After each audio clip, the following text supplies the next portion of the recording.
My son changed the locks while I was at the hospital, but forgot the house was still in my name. The next time he came home, a new family was living there. I stood in front of the house I had lived in for over 35 years, the one I'd scrubbed clean, painted twice, paid off, down to the last cent. But today, the key didn't fit. At first, I thought it was just my fingers trembling. The hospital had released me only a few hours earlier. My right hip still ached from the fall, and the pain meds hadn't quite kicked in. I shifted my weight, tried the key again. It slid in this time, but didn't turn. I looked up.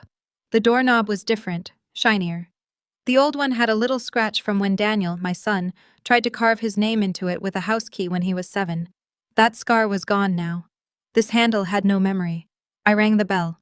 Nothing. No sound. I stepped back and noticed the doorbell itself had been replaced too. New frame, new casing, a different chime. Still, I waited.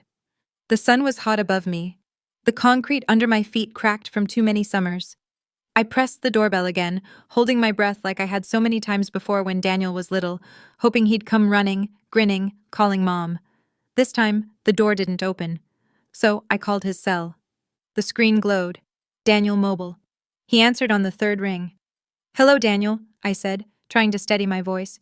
"It's me. I'm outside." "The key? Your key? It doesn't work." A pause. "Who is this?" "It's Mom," I said softly. "I just got back. They discharged me this morning. I took a cab straight home. He cut me off." "I'm sorry," he said, and his voice was flat, distant, like a stranger reading from a script. "I don't know who this is, but my mother passed away 3 weeks ago." My knees buckled slightly. I gripped the iron gate for support. "Daniel, what are you saying?" Silence. "Then whoever you are pretending to be her, it's sick. You need help." I could hear someone in the background. A woman's voice muffled, then sharp. "Hang up. Don't engage." "I don't know what game you're playing," Daniel said, colder now, "but don't call this number again." And then he hung up. I stood there, phone still against my ear, hearing nothing but the empty dial tone. 3 weeks ago, that's when I was admitted to the hospital. A neighbor had found me lying on the bathroom floor after I slipped and hit my head on the sink. The EMTs said I was lucky. My hip was fractured, not shattered. I'd be walking again within a month, they promised. No one visited me. Not Daniel, not his wife, not even a text. But I had told myself they were busy. Probably didn't even know I was in the hospital. That when I came home, things would return to normal. That illusion ended now, right here under this sky, in front of the house I had cleaned after flu seasons, after birthday parties, after heartbreaks. The house I had once mortgaged again to pay for Daniel's braces. The house where I'd stayed up sewing his Halloween costumes by hand. Now I wasn't even allowed inside. My hands were shaking. A neighbor passed by on a bike, nodding politely, unaware that the woman standing at the gate, dressed in clean slacks and a wrinkled cardigan, had just been declared dead by her only child. The lock gleamed at me, unbothered. The porch light had been changed too. Motion sensor now. I stepped back and it blinked on. Bright, harsh, cold, like him, like Daniel, the boy I had nursed through asthma attacks. The boy I had taught how to ride a bike in this very driveway. The boy I had fed, clothed, loved, and who now refused to acknowledge I existed. I didn't cry. I wish I could say I did. That I collapsed right there, weeping into my handbag like some tragic figure in a made-for-TV movie. But I didn't. I stood up straighter. I put the phone back in my purse, and I stared at the house until my feet stopped trembling. Inside those walls was my chair, my recipes, my wedding photo, the quilt I made when I was pregnant with Daniel, folded neatly at the foot of the guest bed. But I wasn't welcome anymore. He had changed the locks, and in doing so changed something else, something deeper, more permanent. I turned away. My reflection stared back at me from the dark glass of the living room window. An old woman with tired eyes and a cane, someone forgotten, someone erased. I took a slow breath and walked back to the curb, not knowing yet that this moment wasn't the end. It was the beginning. 2 hours. That's how long I stood in the sun-drenched corner of the parking lot outside his office building. My cane balanced against the curb, my purse held tight against my chest like a shield. I had called the front desk to ask if Daniel was in. They said he was in meetings. I waited anyway. I could have left. I should have. But I needed to see his face. I needed to believe that the voice on the phone wasn't his, that there had been a mistake, that once he saw me, he'd run toward me, arms open, horrified by what he'd said. But when the glass doors slid open and he stepped out, the illusion cracked. He was laughing, wearing a navy blazer, phone in hand, beside his wife, Melissa. They looked polished, confident, unbothered. I straightened up, smoothed my blouse. My heart pounded against my ribs like it was trying to break free. He spotted me. His eyes narrowed. The laughter died. Melissa saw me next. Her lips pursed into a tight, annoyed line. Daniel steps slowed, then stopped. His brows furrowed, but not with concern, with calculation. "Mom," he said, walking closer. But his voice wasn't warm. It was wary. I smiled just a little. "Daniel, I need to talk to you. Just a moment, please." He sighed. People were coming and going around us. Suits, clipboards, lattes. None of them noticed the mother standing there clinging to her dignity. "Mom," he said louder now. "You can't just show up like this. You're making a scene." I blinked. "Daniel, I just came back from the hospital. The door was locked. You changed the locks. I don't understand. Why would you do that?" He looked away for a second, jaw clenched. Melissa stepped forward. "The house is ours now," she said crisply. "You weren't living there anymore. We needed the space." "Space?" I repeated. "Melissa, I was gone for 3 weeks because I broke my hip. That house?" It's still my Daniel cut in his voice low but firm. "Mom, let's not do this here." "Then where?" I asked. "Where can I talk to my own son?" He glanced over his shoulder. A few co-workers were watching now. Then softly he said, "You don't live there anymore. That's our family home now. You should think about finding a place that suits your situation better." I stared at him. "My situation? You're older, Mom. You need care." "You can't keep living on your own," Melissa chimed in, crossing her arms. "We've been researching assisted living, some really nice places. You'll have your own space, meals, activities." My lips trembled. "You mean a nursing home?" Daniel rubbed his temples. "It's not like that." Tears welled in my eyes. "Daniel, I built that house. I paid the mortgage. I painted the walls. I planted every single rosebush in that yard. You took your first steps in that living room. That's the only home I've ever known." He stared at me for a long moment, then looked down at his watch like I was a burden on his time. "Mom," he said, voice hardening, "don't make this ugly. Just let it go. Move on." My throat tightened. "I'm your mother, Daniel. Your real mother. Flesh and blood. How could you do this to me?" He laughed. It was dry, sharp, cruel. "Let's be real," he said coldly. "You're just some old woman now, a liability. You want the truth? You're a leech. You drain people. I'm done pretending you're still useful." The words hit like a fist. Melissa didn't even flinch. She folded her arms tighter. "You've got 2 options," he said, stepping forward now, close enough for me to see the disgust in his eyes. 1, you go to a home quietly. 2, I'll have you committed. You want to talk about that fall in the bathroom? I'll tell them you're unstable, that you forgot where you were, that you hallucinate." My heart stopped. He leaned in. "They'll believe me. I have power of attorney, remember?" My knees buckled. I reached for the cane. Melissa stepped forward. "Daniel, let's go," she snapped. "We're late." And then, as she brushed past me, she pushed. Not hard, but enough. My feet tangled. I slipped, fell. The concrete scraped my palms. My purse flew open, papers scattering onto the ground. My cane clattered next to the car tire. Daniel didn't move. Melissa didn't look back. No one helped me up. I lay there staring at the sky, blue, perfect, mocking, wondering how I had ever called that man my son. People say your children are your legacy. That day, mine tried to erase me. The motel room smelled faintly of bleach and old pine cleaner, a mix that clung to the curtains and settled into the rough bedspread like memories that refused to fade. I sat on the edge of the bed, my cane propped against the chipped nightstand, and pulled the old leather folder from my bag. The one with the cracked corners and the faint scent of lavender oil I used to dab on letters decades ago. Inside were the papers that had traveled with me through every season of my life. I unfolded them slowly, the creases deep from years of being untouched. Yellowed utility bills, a copy of my nursing license, long expired, but still bearing my maiden name. The deed to the house, my house, and beneath it all, a photo. Daniel, at age 4, smiling with chocolate on his chin, and both hands clutching a teddy bear I'd rescued from a church sale for 50 cents. I hadn't meant to cry, but there it was, hot, silent grief spilling from the corners of my eyes as I stared at that child. The one who used to call me mama with sticky fingers and a runny nose. The one who used to beg for one more bedtime story, even after I'd worked a double shift and my legs throbbed like they were filled with gravel. The pain of what had happened outside that office building burned in my chest. But it wasn't the worst pain I'd known. No, that came years before when I was 32 and a widow. Daniel's father died in a factory collapse. The scaffolding buckled. He was buried beneath steel and silence.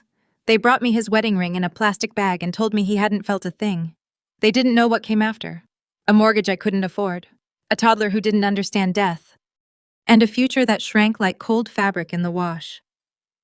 I took night shifts at the hospital, wiped blood from tile floors, held the hands of dying strangers, while my son slept 2 rooms away, unaware that his mother had learned to cry without making a sound. There were months I lived on canned beans and instant coffee so Daniel could have new shoes for school. Years I patched the same winter coat until the lining was more thread than fabric. And then the house. It wasn't much. A 1-story with squeaky floors and cracked baseboards. But it was ours. I put down the deposit with the money I earned sewing extra shifts together like seams in a wound. I painted the walls myself, planted roses along the walkway, despite the arthritis that had started to settle into my knuckles. I remember the day we moved in. Daniel was 8. He ran from room to room shouting, "Is this one mine?" Like he couldn't believe he'd get his own door, his own window, his own place to dream. I didn't tell him we'd have to eat oatmeal for dinner for the next 6 weeks just to afford the first mortgage payment. That house was more than bricks.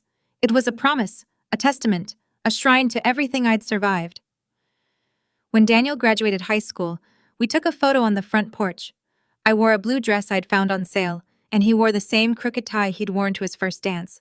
He hugged me tight, looked me in the eye, and said, "You're the reason I got here, Mom. You're my rock.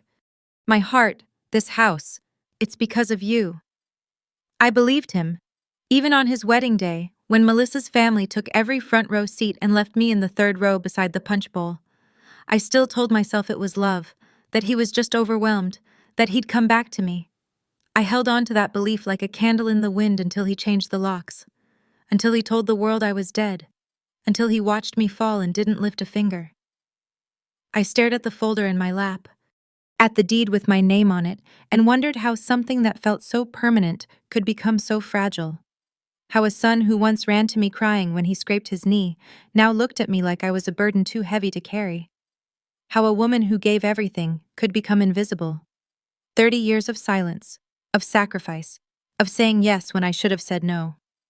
And now I was a ghost outside my own home. My fingers traced the edge of the photo again. Daniel, the boy with the gummy smile. The boy who made me believe I could be more than my grief. The boy who once whispered, "I love you more than the stars." That boy was gone. In his place stood a man who called me dead, who watched his wife push me and did nothing, who stood on a foundation I had poured with my own hands and dared to claim it as his. I folded the papers back into the folder, stood slowly, and looked around the motel room. Nothing here was mine, but at least I knew what was. That house. That house was still mine. And it was time they remembered that. It was a quiet morning. Too quiet. The kind where you can hear the sigh of the walls and the groan of your own thoughts.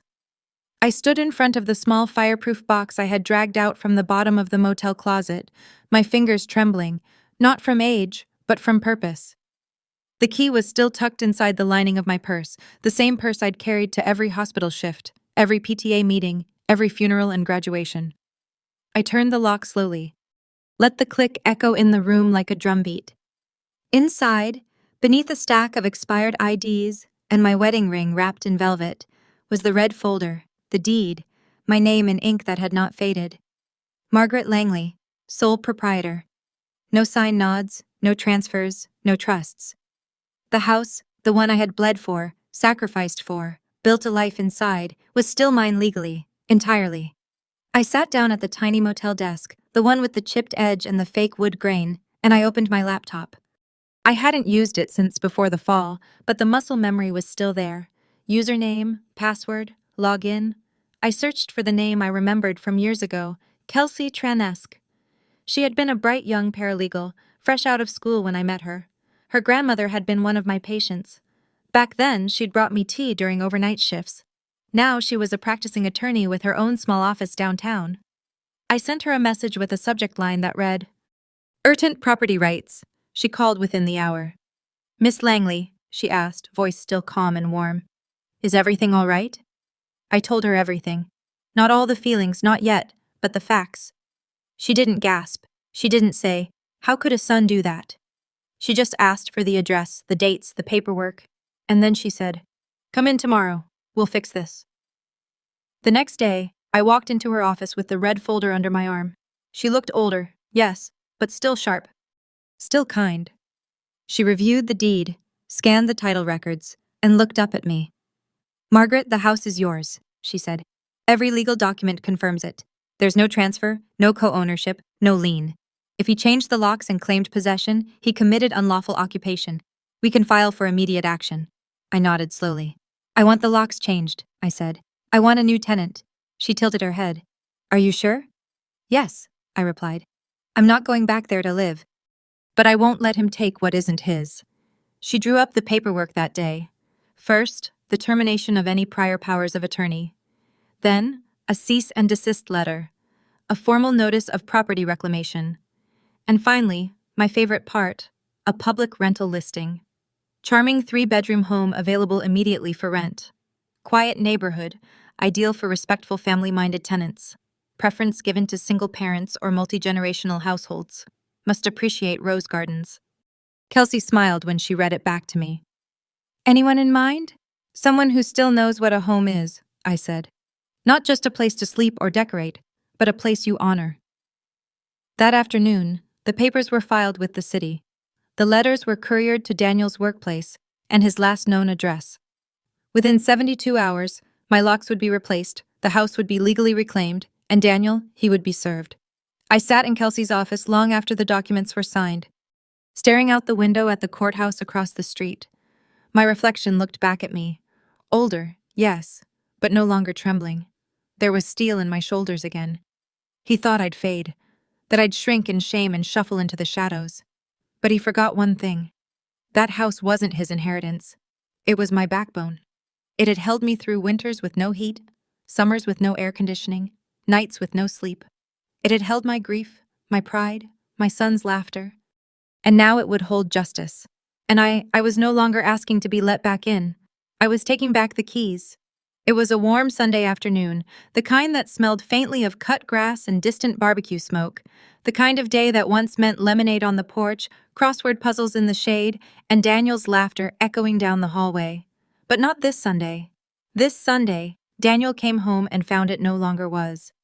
I wasn't there to see it in person, but the new tenant, Mr. Thompson, called me later with the tone caught somewhere between politeness and disbelief. He was banging on the door like he expected it to open by magic, he told me. Didn't even knock first, just started twisting the handle like it belonged to him. It didn't. Not anymore. Earlier that week, I had signed the rental agreement. Mr. Thompson was a retired school principal, widowed, raising his teenage grandson. He'd seen the ad, called me with a voice that reminded me of an old radio announcer. Respectful, calm, honest. I liked him instantly. When I handed him the keys, he had tears in his eyes. "Are you sure?" he asked. "This is a beautiful home." "I'm sure," I said. "Just treat it like it mattered to someone once." And now, only 5 days later, Daniel stood outside that same house, dumbfounded to find the lock no longer obeyed him. The gate had been changed too. New keypad, new code, no more click of a familiar latch. He stood there in his crisp button-down shirt and sunglasses. Still dressed like he had a reputation to protect, he pressed the doorbell and it sang out a gentle chime. The door opened. Mr. Thompson looked him up and down calmly. "Can I help you?" he asked. Daniel blinked. Yeah. I'm here to see my mom." There was a pause. Mr. Thompson smiled. "She doesn't live here." Daniel's voice shifted. "This is my house." "No," Mr. Thompson replied, still pleasant. "This house belongs to Margaret Langley. I'm her tenant, and you are?" There was something delicious in the pause that followed. "I'm her son," Daniel snapped. "She's confused. I don't know what kind of scam." "I don't think she's confused at all," Mr. Thompson said, folding his arms. Daniel tried to peer past him. The living room was visible through the open door. Same bay windows, same wooden floors, but the furniture was different. The curtains were new, and still in the corner stood the upright piano I had refused to part with, even when we couldn't afford electricity. I'd taught Daniel to play Twinkle, Twinkle, Little Star on those very keys. And there, on the shelf above the fireplace, sat a frame, a photo of me in my garden, holding a basket of roses, and beside it, the embroidered sign I had stitched by hand 27 years ago. Bless this home. He stared at it. For a moment his mouth hung open. Then the anger came. What the hell is this? He snapped. Where's my mom? Where's my stuff? Mr. Thompson raised an eyebrow. Nothing of yours was here. Not when I moved in. She can't just, this is illegal.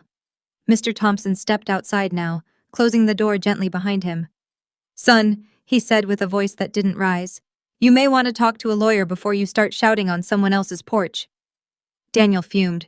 She's insane, he muttered. She's old. She's confused. She's the legal owner, Mr. Thompson cut in. And from what I understand, she's sharper than you think. Daniel stood there, deflated, his pride leaking out with every breath. I imagined the scene as he finally turned away.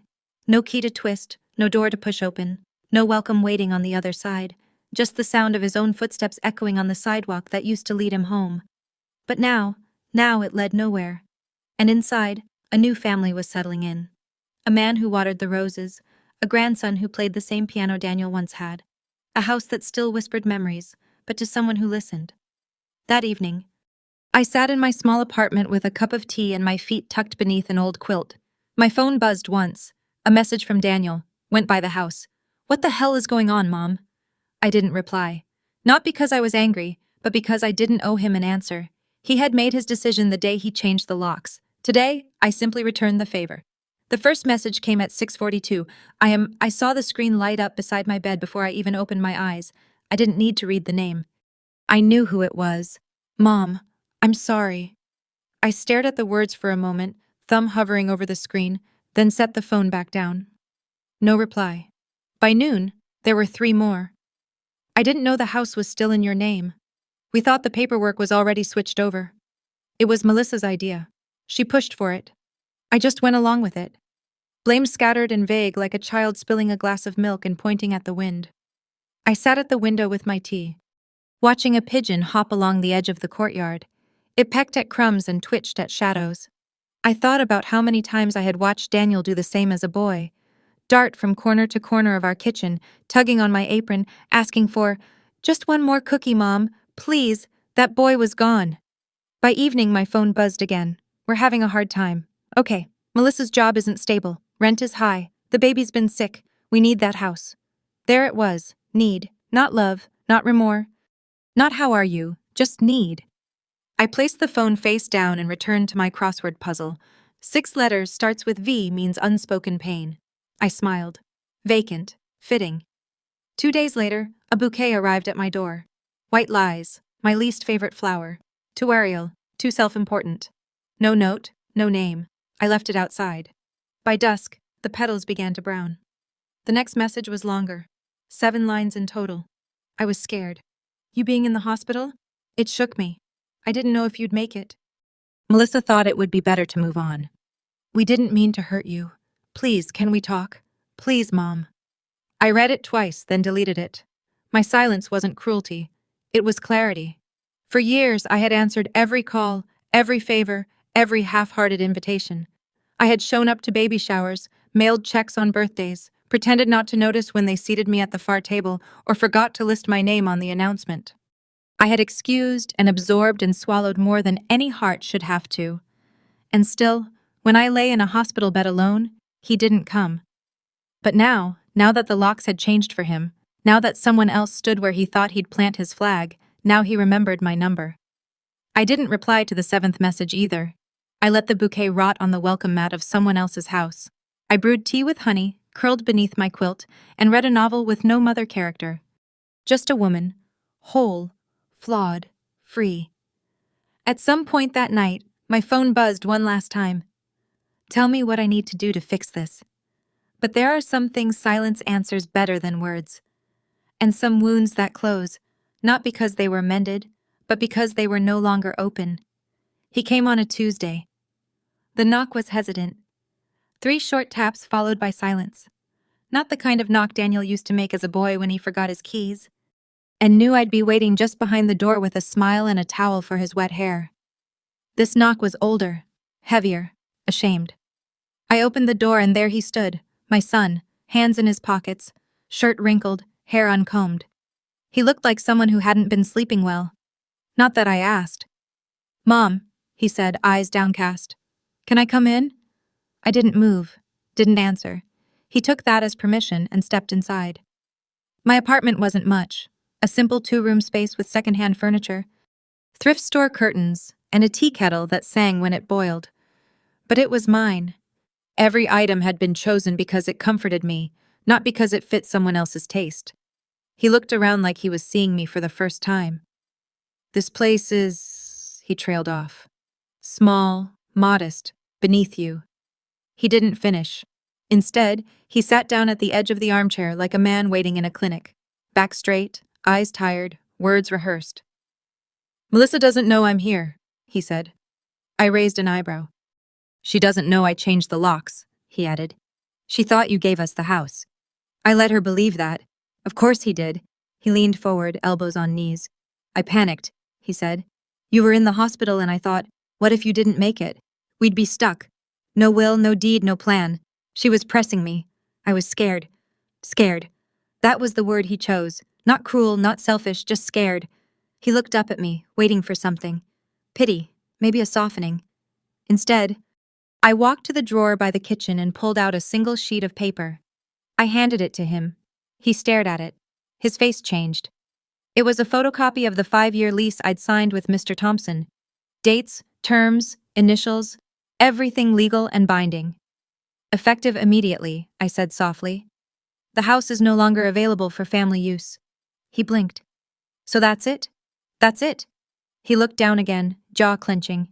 "I thought maybe you'd let me explain. You just did." He folded the paper in half. Then again, his hands were shaking. "I didn't mean for it to go this far," he said. "I thought I was doing what needed to be done." I nodded once. He looked up.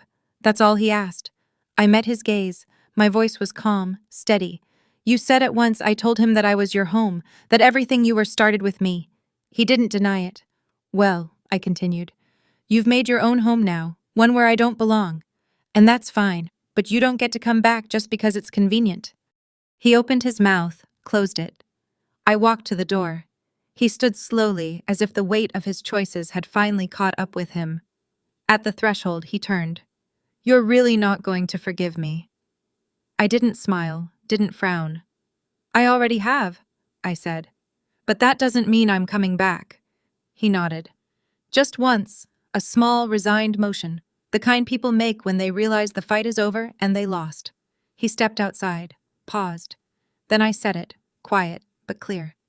"I used to be the house you came home to, Daniel. Now I'm just the landlord."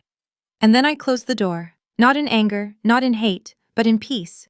Because for the first time in my life, I wasn't waiting on the other side. The smell of garlic and rosemary drifted through the little apartment, like a memory I chose to keep. The table was set with mismatched plates and napkins folded into triangles. A simple blue tablecloth draped across it, the one with tiny sunflowers stitched in each corner. I had found it in a thrift shop the week before and bought it for no other reason than that it made me smile. Tonight was dinner, not a celebration, not a holiday, just a night I chose. 6 guests, all women, all over 60, all survivors of one kind or another. There was Helen, who'd once been forced out of her daughter's house when she became too much work. There was Darlene, whose son sold her car without asking and told her she was safer not driving. There was Estelle, whose only crime had been outliving her usefulness in a family that valued appearances over people. And then there was me. We brought dishes like offerings to an altar, warm bread, roasted vegetables, lemon cake. Someone brought wine. Someone else brought tears. No one apologized for either. The apartment filled with the sounds I'd missed for years. Forks clinking, laughter that went unshushed, stories told without fear of judgment. No one asked for permission to speak. No one waited to be acknowledged. For once, we weren't being hosted. We were simply seen. After dinner, I brought out the old teapot, the one Daniel used to call the genie lamp. It still whistled when it boiled. The sound made someone laugh and someone else cry. We sat under the string lights I had taped across the ceiling beams. Not fancy but warm. intimate, like fireflies in a jar. Helen raised her glass. To the forgotten, she said. Estelle added. To the ones who were asked to leave the house but never left the love. I smiled and I raised my own glass. To the women who were told they were too much, too loud, too old, too expensive, and to the truth they carry quietly. We clinked, and I felt something rise in my chest. Not sadness, not rage, something lighter, peace. After they left, I stood in the doorway for a long time, watching the hallway go still. The scent of roasted garlic lingered on my sleeves. I breathed it in, like perfume. The next morning, I woke early. No alarm, no demand, just birdsong, the soft kind that slips through cracked windows and lands gently on your skin. I made coffee, sat on the small balcony with a blanket around my shoulders. The world moved without me needing to chase it. For once, I wasn't proving anything. I wasn't Daniel's mother or anyone's burden or a woman waiting to be let in. I was simply Margaret, owner of a house I no longer lived in but still owned. Landlord, survivor, friend, a woman who had once been erased and then redrawn by her own hand. Later that afternoon, I walked to the bookstore, browsed without rushing, bought a novel I'd never heard of just because the cover was blue and peaceful. I stopped by the flower stand on the way home and bought myself tulips, yellow, bright, alive, the kind no one had to send out of guilt. When I got home, I placed them in a chipped glass vase and set them by the window. And then I sat. Not because I was tired, but because I finally could. If you've ever been called a burden, not to your face, of course, not always. Sometimes it's said with a sigh when you ask for a ride to the doctor. Sometimes it's in the silence when your birthday goes unmentioned. Sometimes it's the way your chair is the only one without a cushion at the family table. Sometimes it's just how they look at you when you forget something twice. If you've ever stood in the doorway of a home you built, brick by brick, choice by painful choice, and felt like a stranger in it. If you've ever walked past a hallway filled with photos of people you raised and not one of them includes you anymore. If you've ever held your tongue so long that it began to bleed into your chest and you called it peace because no one else wanted to hear the truth, then this story was for you. This story was not just about a house. It was about a woman. A woman who gave and gave and gave until they forgot she had anything left to take, until they started treating her like the floor beneath their feet. Solid, silent, stepped on, expected to hold the weight, and never complain when it cracked. They thought she'd vanish. But here's what they didn't understand. A woman who has nothing left to lose has nothing left to fear. A mother who's been cast aside becomes a force of reckoning when she finally turns around and sees what she's been carrying. And a grandmother who's been quiet too long will speak with the power of every moment she stayed silent just to keep the peace. So if they ever made you feel like you didn't matter anymore, if they ever told you outright or in subtle ways that your time had passed, that you should sit down, hush up, fade out, let me remind you, you are not invisible. You are not the background of anyone's story. You are not just a support beam for someone else's success. You are not a faded photograph on the mantle. You are not a leftover. You are not a mistake. You are the reason the house stood as long as it did. You are the one who paid the bills while they slept. You are the one who stayed up when they were sick and clapped when they were proud and forgave when they forgot. You have the right to say no. You don't have to accept the scraps. You don't have to smile through the insult just to keep the invitation. You don't have to be grateful for being tolerated. You don't owe them your silence. You don't owe anyone the version of you that gave and got nothing back. You have the right to take back what was always yours. Your voice, your story, your place at the table, your name on the deed, your photo on the wall, your seat in the center, not the sidelines. And maybe most importantly of all, you have the power to rewrite your ending. Sometimes it comes with shouting. Sometimes it comes with a set of new keys, a lease agreement, a pot of tea, a dinner table full of people who choose you, not because they're obligated, but because they see you. Sometimes revenge is peace. Sometimes it's a locked door. Sometimes it's an unlocked heart. And sometimes it's simply choosing yourself after everyone else forgot to. So if this story reached you, if it made your throat ache or your eyes burn, if it reminded you of something you've been too tired to remember, then you are not alone. Not anymore. Because here at Grandma True Stories, we don't tell tales for pity. We tell them for clarity, for justice, for the women who built empires out of empty pockets and were paid back with silence. Here we remember. We remember every comment they thought we didn't hear, every favor they forgot we gave, every birthday they skipped, every hospital stay they ignored, we remember. And now we speak. So if you have a story like mine, even just a small one, if your voice has been buried under years of doing the right thing for the wrong people, then it's time. Time to speak.